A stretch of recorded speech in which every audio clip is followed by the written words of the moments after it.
Welcome to the Q Podcast. Q is about conversation. If we're really concerned about ending poverty, we've got to be more concerned about creating justice. Our cultural products as Christians need to both defy and resonate with the culture. And God's doing amazing things. His church is expanding, his church is growing. It's not what's the purpose of my life, it's what is the purpose that's been assigned. Stay curious, think well, advance good. This is Q.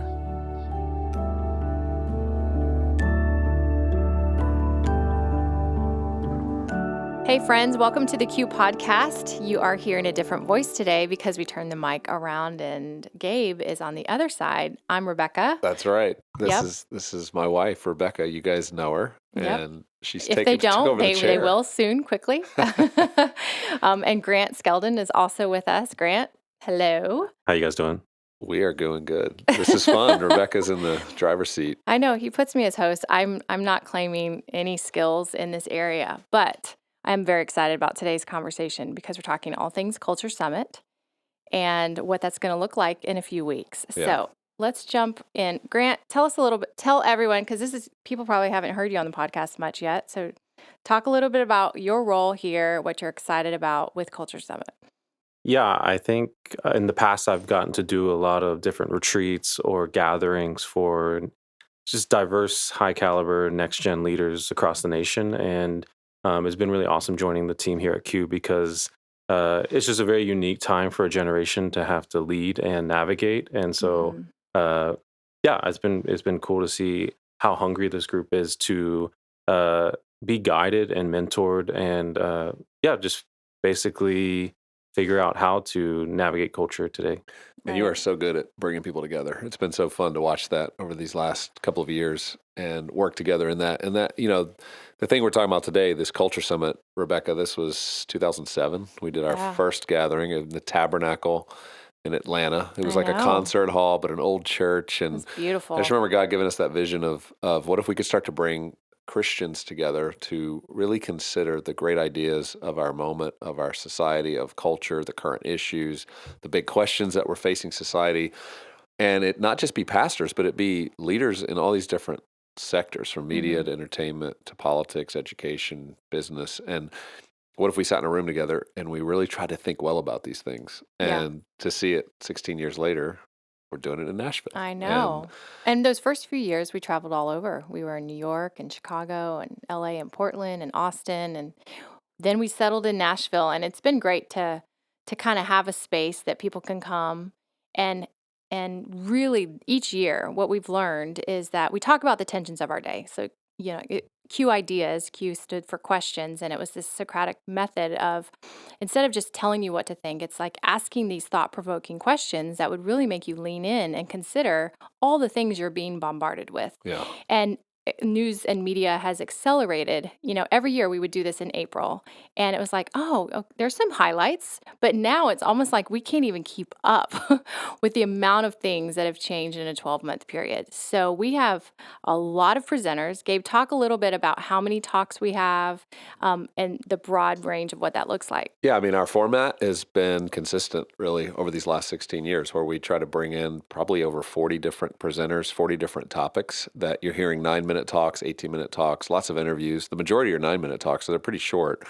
But it's all meant to stir your thinking about a subject or a topic you might not normally engage, you might not read the whole book on, but you need to know it. If you're a leader and you're not understanding the perspective around these topics, whether it's technology or science or whatever it might be going on in the world, you're not prepared to lead. And so we try to stir conversation and learning in that format. And this year will be no different. And like you said, every year we're looking at the year ahead and saying what must be addressed. And so this year we're going to be talking about, as you might imagine, technology, the metaverse. What does that mean? Augmented reality. Where's the future going of this technology space and this vision for humans to start to use technology even more in our lives, as well as the pushback on that, which is what does it mean to be human? And that's I'd see that this year really undergirding several of these conversations on us recovering and recognizing as Christians, we bring something quite unique into the world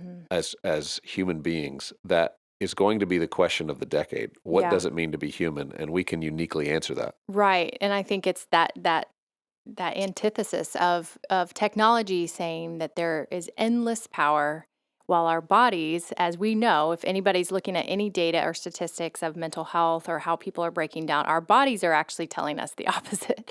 And scripture bears this out, like that the spirit renews you, but your body is growing weary by the day, right? Like we don't have this infinite amount of superpower that the devices are telling us that we do. And so we're like kind of met with this conflict of frailty, and yet still going, what is Christ in us? What is the hope and the strength that he gives us?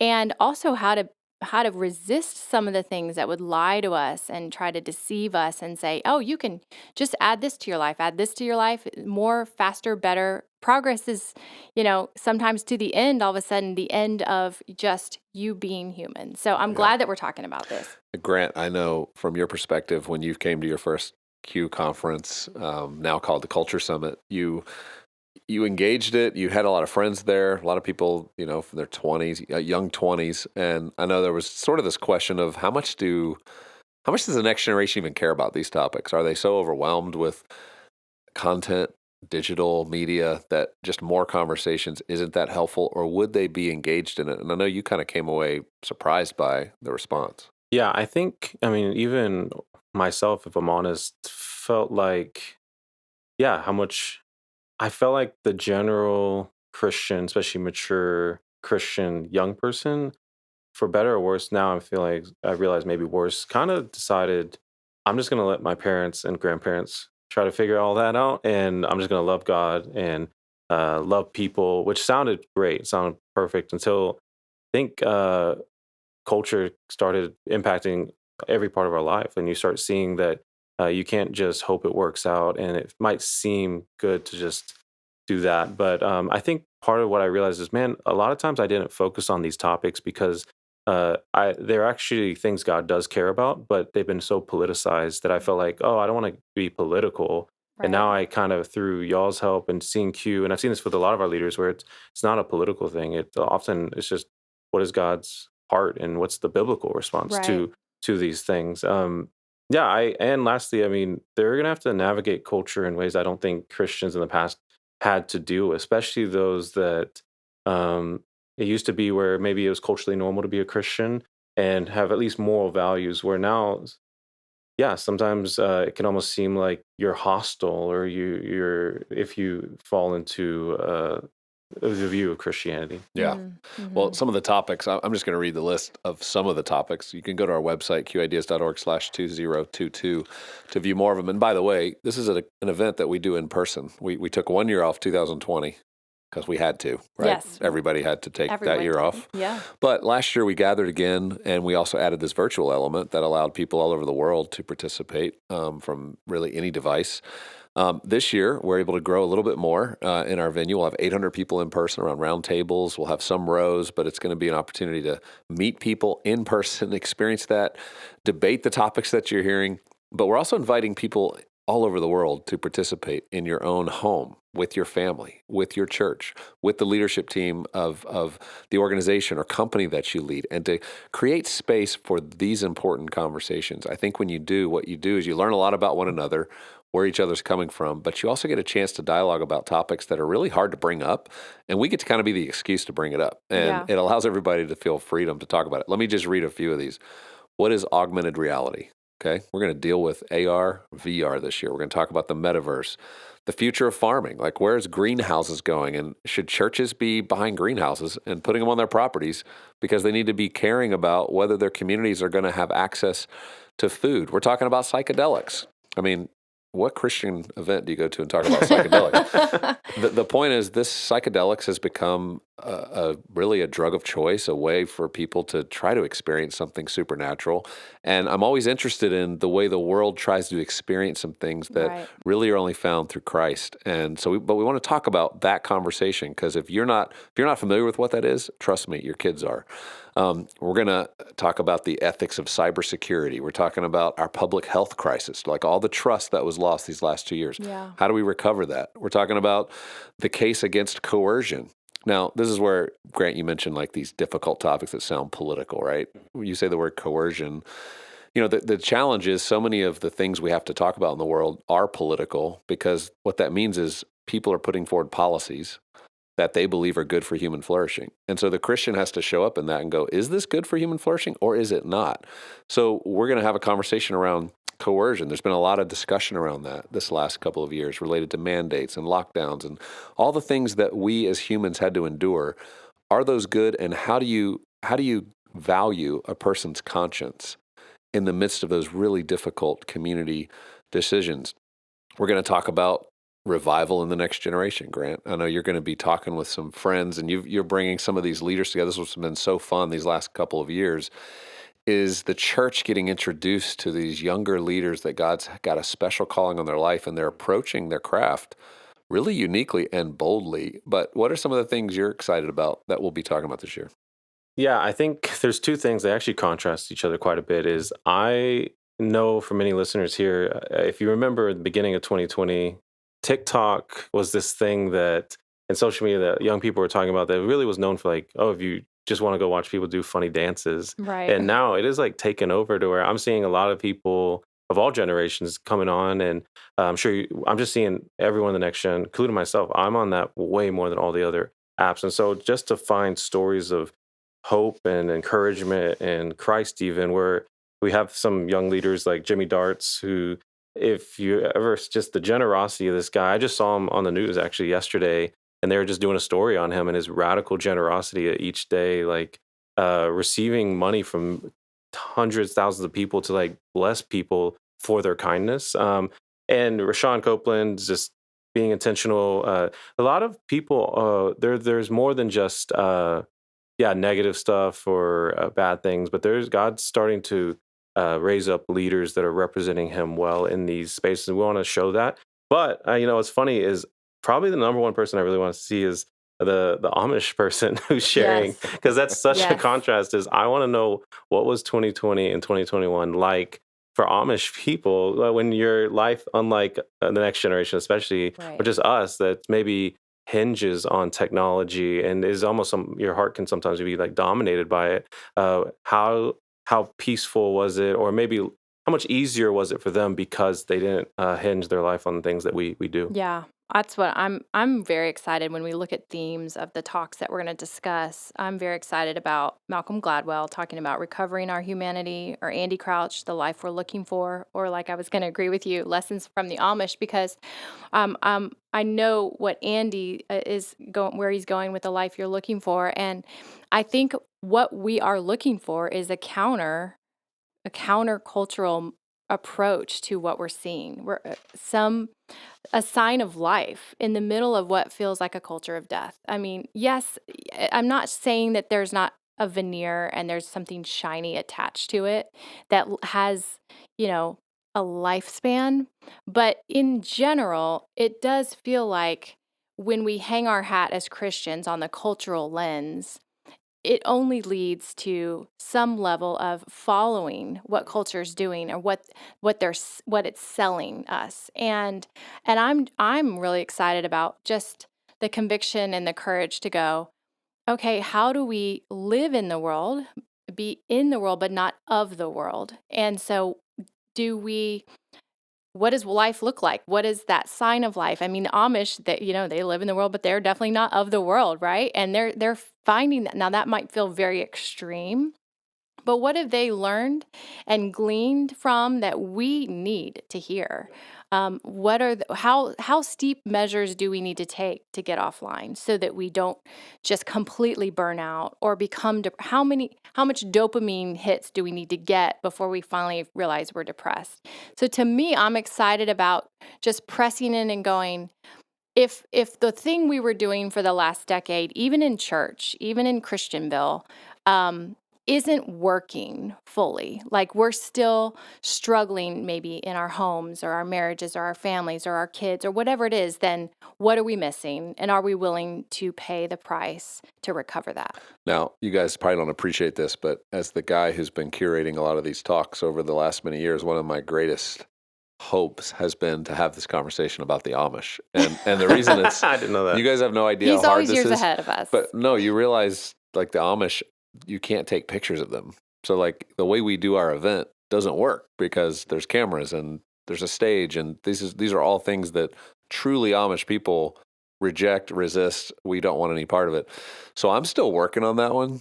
Like I'm in the middle of the conversation with the Amish farmer that I think we're going to find a creative way to do where we don't have to show his face or his name, so he's not getting credit for it.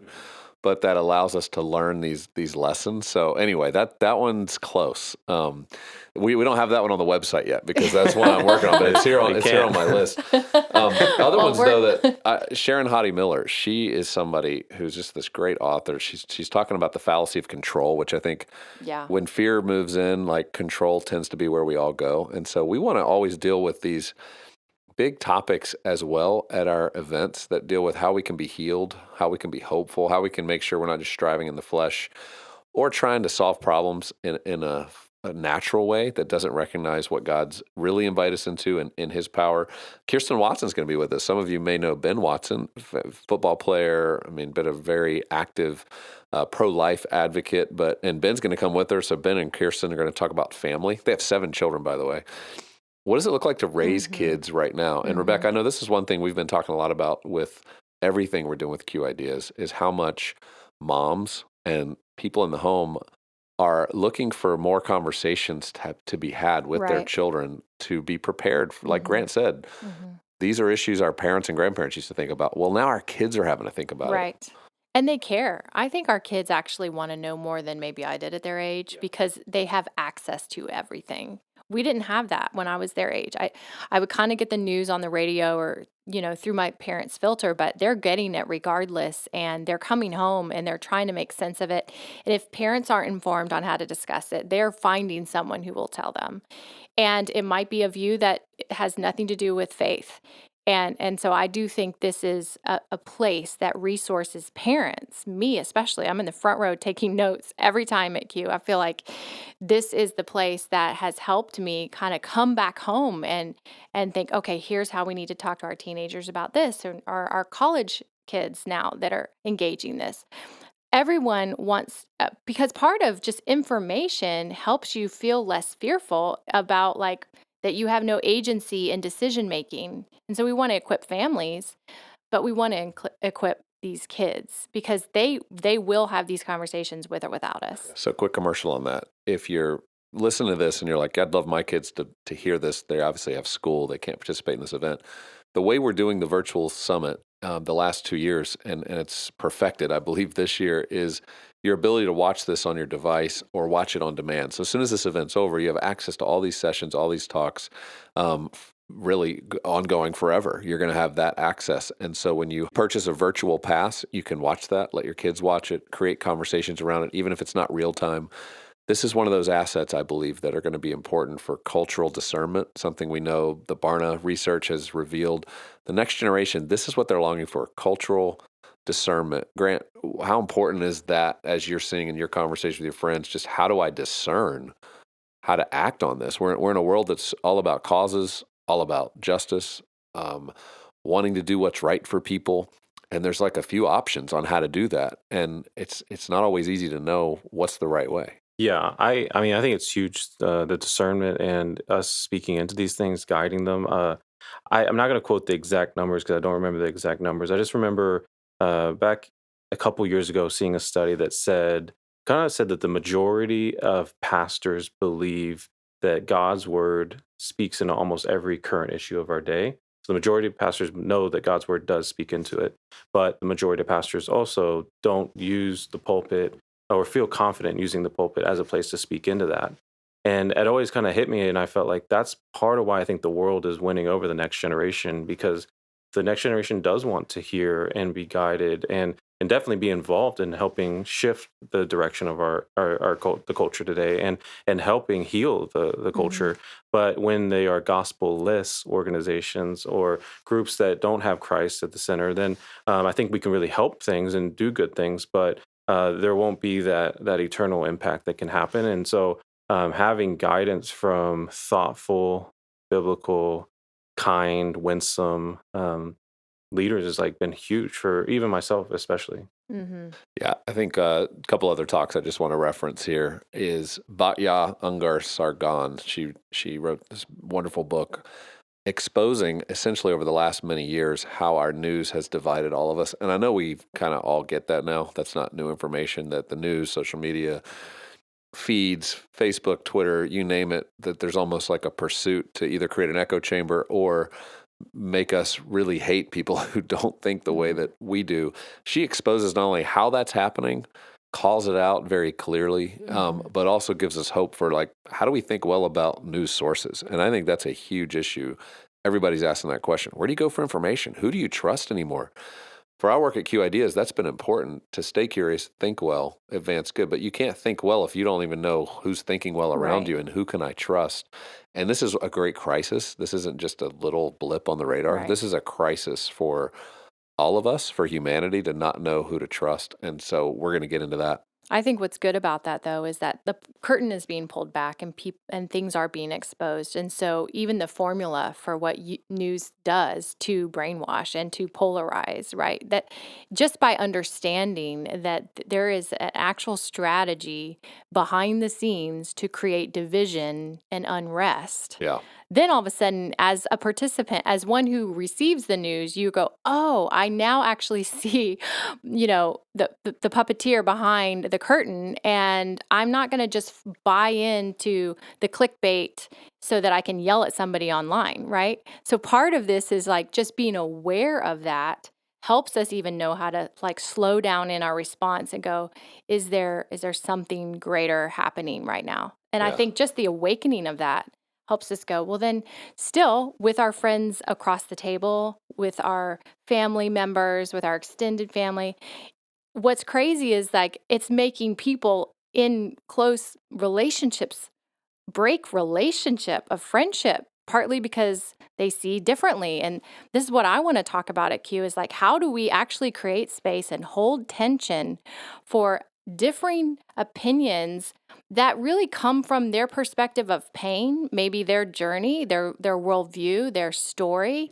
Their story still has dignity. Their story is worth hearing and holding and creating room for that, but not buying the lie that the enemy all wants us to buy, which is like, oh, I'm right and you're wrong. Me versus you. You don't have a say in this. You're not educated, blah, blah, blah. And it's truly going, how do we have empathy and grace and stay in those relationships? That's the call for the Christian. Yep. Yeah. And I think we're going to see that theme throughout this whole conversation these 2 days in a world that sees a lot of despair and doesn't know what to be hopeful for. Our goal of these couple of days is to awaken the church and Christians to understand the way life is breaking through. Like you just did that, Rebekah.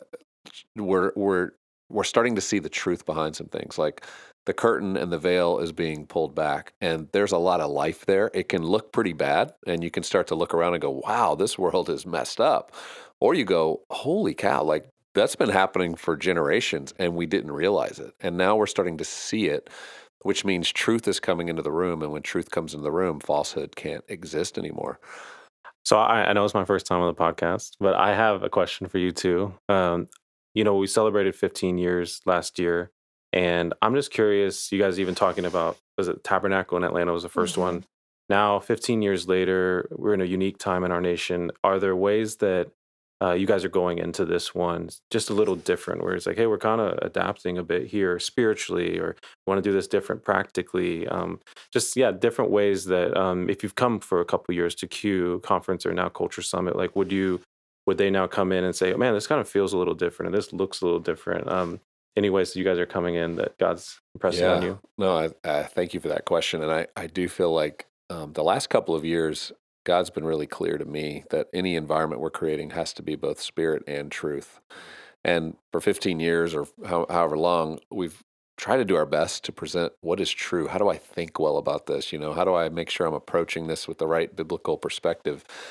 We use our mind a lot. And I think the goal these last couple of years is said, no, we got to equally put the time into making sure we're hearing from God about this. And how do we hear from God? Well, we not only hear it through people presenting truths, and obviously that's part of it, but we also do it in declaring what is right, what is true, what is good. We give time to that, even in our event, just creating more spaces for people to reflect, to worship, to have conversations with one another, to ask one another those questions about what does Scripture say about this. Even trying to host it in that way, to where there's just a sense like, we're not in control of this. We're not going to get it all figured out. Our reliance is ultimately on God, who carries this world. We're going to play our role as best we can, but ultimately know that He's the one who will be faithful. Those are thoughts. Those are things that go into how I think about these couple of days, because there's no doubt the church is in a new place. I mean, I think we had a good friend tell us, who's been a pastor for many, many years of a church, larger, growing type church, who just said COVID made every pastor a rookie. And if church leaders don't understand that we're kind of starting over right now in not the basics of what it means to be the church, but maybe the things we added on that have been ripped away. And we're going to have to ask a lot bigger questions about discipleship and what does it look like to help a new generation recover, an enthusiasm for our faith and to share with others and to evangelize and to do the work of the church. Like, there's new opportunity coming for that. And so I think we approach our time with these different leaders, whether it's from the church, culture, leading their families, of going, hey, the church is in a renewal moment. Like, there's a new wineskin coming. And how can we contribute to that as best we can?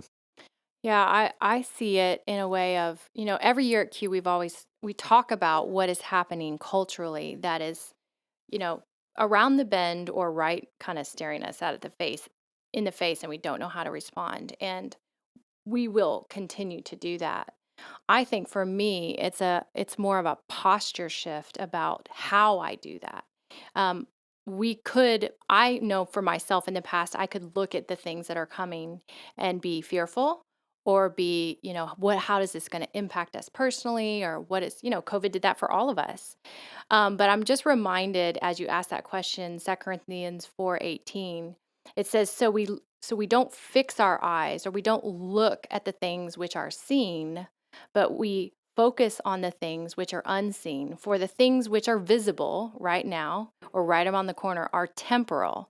They're brief and fleeting, but the things which are invisible and everlasting don't perish. And so this idea of maybe the posture is going like, yeah, the new emergency, right? The emergency was COVID. Maybe we've heard that it might be global warming. Like, there's going to always be an emergency that we are going to all be told by society or by culture that this is the next disaster, and everyone must kind of, bow to it on some level. And I think God is still going, hey, I want you to stay at this 30,000 foot level view of that I'm the maker of heaven and earth, that like I am not wringing my hands in confusion up here, but I will actually equip my people with discernment, with wisdom from above, with courage, with unity, so that we just don't have to be shaken, even though there's a lot of hard things that we're hearing. And so that posture allows us to hold receiving that and not being fearful or discouraged, but going, okay, the whole theme of that chapter is this is why we never give up, because we carry light shining in our hearts. Yeah, that's good. Well, I can't believe we've made it through this whole conversation and not mentioned one person who's going to be with us, who's the GOAT of critical thinking. Malcolm Gladwell. Well, I did mention him, but I you didn't hear did you a mention better it. job mentioning him. I mean, this guy. Mine was forgettable. He is so legendary, and he's been with us a few times now around these conversations. But for so many people, I know he's helped them gain perspective on our moment. And he's going to be talking with us about what it means to recover our humanity. I'm going to actually interview him. We're going to have a conversation around that. But just love having his perspective. And so many of the others that aren't even mentioned, you can see all the topics, and they grow. I mean, our next 7 weeks, we add almost double the topics that we're talking about today, because we want it to be current and we want it to deal with the issues you're dealing with today. We're watching a war take place on another continent. We'll be talking about that war. What does that mean for us? What does it mean for the church to think well about war and theology around that? So those are the kind of things our team's doing the work on in these coming days. You can learn more at qideas.org/2022. And There you'll learn about all the details. You can register, not only register to come be with us in Nashville before that's full, but once that's full, virtually watch it. Host a virtual group. You can also have your church host. We have a whole way this year for an entire church congregation to get access to watch this as a digital experience that they can enjoy. So we're trying to do everything we can to help more and more people come into touch with these conversations. We know you're hungry for it, and we finally have built the technologies and the platforms to allow that to be delivered to you. And so we're excited about that. I finally want to thank Grace Graves, who's sitting here beside us, who does so much work behind the scenes. Yeah, let's clap for Go Grace. Grace. She helps so much with the research that goes into so many of these topics. I was trying to find the best presenters. We start at our organization always starts with a topic. And then it's a long journey to figure out who could best share perspective on that topic and would be most helpful. And so Grace does that hard work every day of helping me do my best, of curating with us and helping us do it. So Grace, thank you for all that you're doing. And I hope all of you will consider joining us, make April 28th and 29th something that's locked in on your calendar right now for this year's Culture Summit on the Signs of Life. And Rebekah and Grant, thank you both for giving us a little bit of insight into what you're looking forward to and what you enjoy about this experience, especially for those who've never been a part of it.